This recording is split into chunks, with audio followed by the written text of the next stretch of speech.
네, 이제 전파와 통신 시스템의 자원에 대해서 알아보도록 하겠습니다. 전자기파는 패러데이가 실험을 통해서 전기와 자기가 연관이 되어 있다는 것을 알아냈고, 그리고 맥스웰에 의해서 실제로 전자기파의 존재가 예측이 되며 그 전파 속도가 빛의 속도와 똑같다는 것까지도 알아냅니다.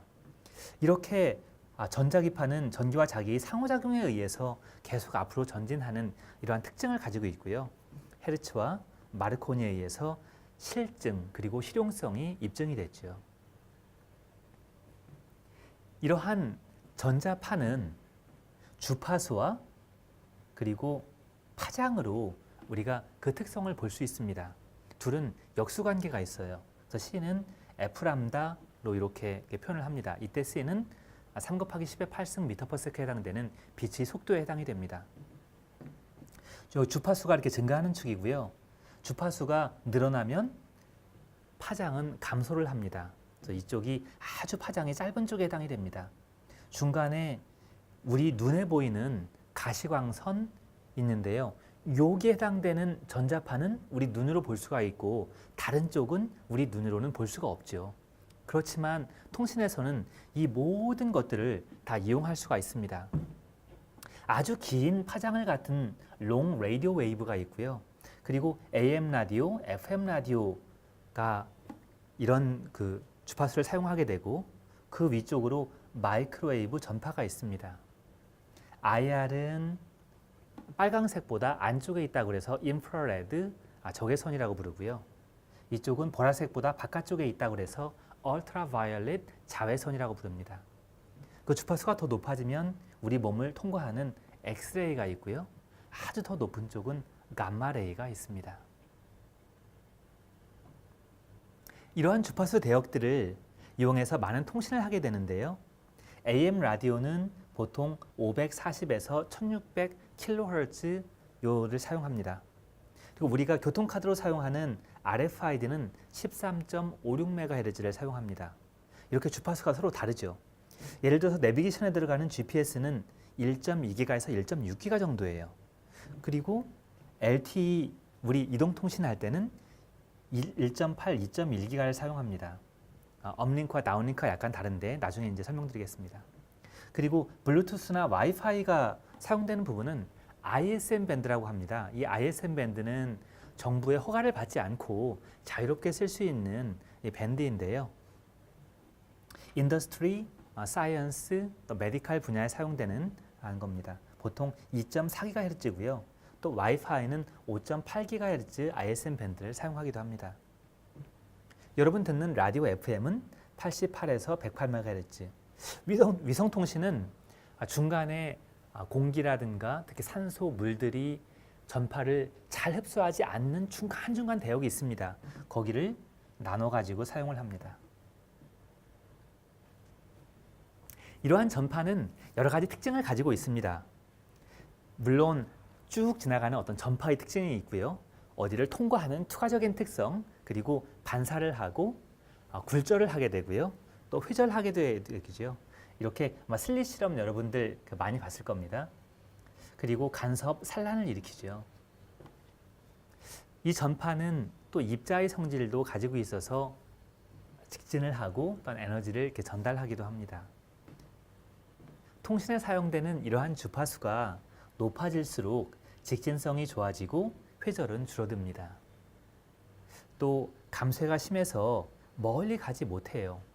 그래서 이동통신을 사용할 때도 800MHz 주파수 대역은 훨씬 더 멀리까지 가는데 높은 주파수 대역, 2GHz 대역의 그런 주파수는 멀리 가지 못합니다. 이러한 특징들이 있습니다. 또한 파장이 짧아지면 안테나 크기가 작아도 된다는 이러한 또 장점이 있기도 해요. 그래서 예전에는 무전기의 안테나가 되게 길었는데 지금은 휴대폰 속에 안테나가 사실은 여러 개 있거든요. 우리 눈에 바깥으로 드러나지도 않죠. 이렇게 만들 수 있는 이유가 주파수가 높고 파장이 작기 때문입니다. 이러한 전파는 쭉 이동을 하면서 신호의 감쇄가 발생하는데요. 이것을 우리가 경로 손실, path loss라고 얘기를 합니다. loss라는 의미에서 L이라고 적었고요. 그것은 거리의 로그 값에 비례합니다. 가로축을 보시면은 10 로그 d, 거리가 멀어지죠. 그러면은 점점 세기가 약해지는 것을 볼 수가 있습니다. 이때 이 기울기를 우리가 감마로 표현을 했는데 이것을 path exponent라고 말을 합니다. 우주 공간에서는 이 path exponent가 2 값을 갖고요. 보통 지상에서는 3에서 4의 값을 갖고 있습니다. 통신 시스템은 여러 가지 자원을 이용해서 얻고자 하는 것들이 있는데요. 그 자원으로는 방금 여러분이 보셨던 이 전자파가 갖는 대역폭이 가장 중요한 자원입니다. 말씀드리겠지만 매우 비싸요. 그리고 허가를 받아야 됩니다. 한편 또 다른 자원은 세게 쏘면 세게 쏠수록 더 멀리 가고 잘 전달되겠죠. 그러니까 전력이 아주 중요한 자원이 됩니다. 또한 통신 시스템은 아주 복잡하게 만들어서 신호 처리를 많이 할 수도 있어요. 그래서 복잡도도 하나의 자원이 되겠습니다. 이러한 자원들은 무작정 쓸 수 있는 게 아니에요. 한정돼 있습니다. 한정돼 있는 자원을 가지고 어떻게 효율적으로 성능 목표를 얻을 수 있을까 하는 것이 통신 시스템을 설계하는 사람들의 목표입니다. 이러한 성능은 높은 전송 속도, 얼마나 빠른 속도로 데이터를 보내느냐, 그리고 얼마나 정확하게 보내느냐, 보통 bit error rate 또는 packet error rate, P2로 표현을 합니다. 이것이 당연히 낮아야 되겠죠. 그리고 짧은 지연 시간, 보내자마자 받기를 원합니다. 특히 무선을 이용해서 뭔가 중요한 제어를 할 때, 예를 들어서 휴대폰으로 드론을 제어한다고 생각을 해보죠. 그러면은 이렇게 가라 할 때마다 즉각적으로 반응을 해야 될 겁니다. 또한 무선으로 우리 자동차를 실제 운전을 한다고 생각해 보죠. 그러면 지연이 매우 중요하겠죠. 물론 이때 정확하게 전송하는 것도 당연히 중요할 겁니다.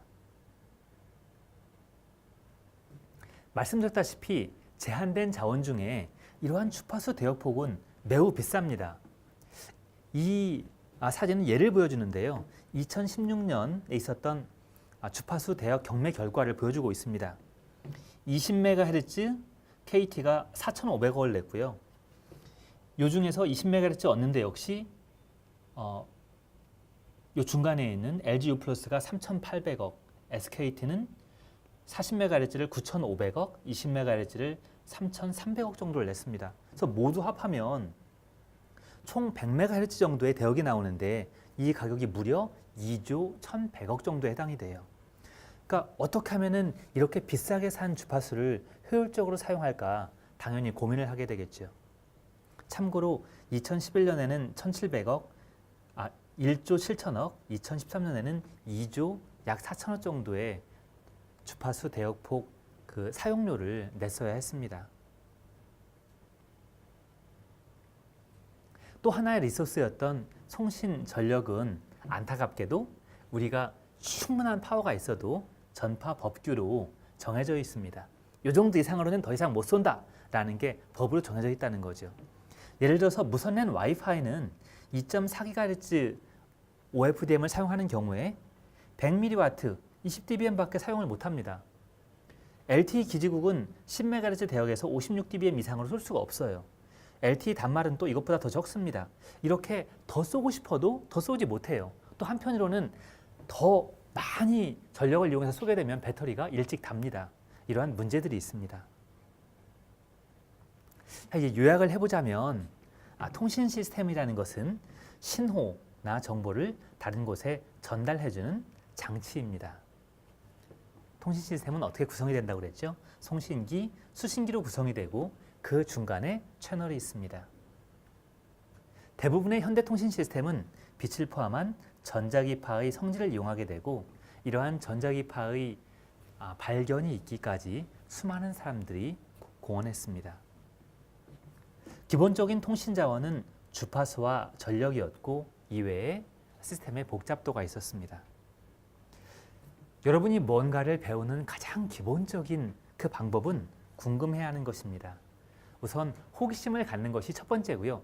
그거 왜 그렇지? 그리고 그 솔루션을 찾아가는 방법, 그 과정 이런 것들이 배움의 과정이고 모든 배움의 근본입니다.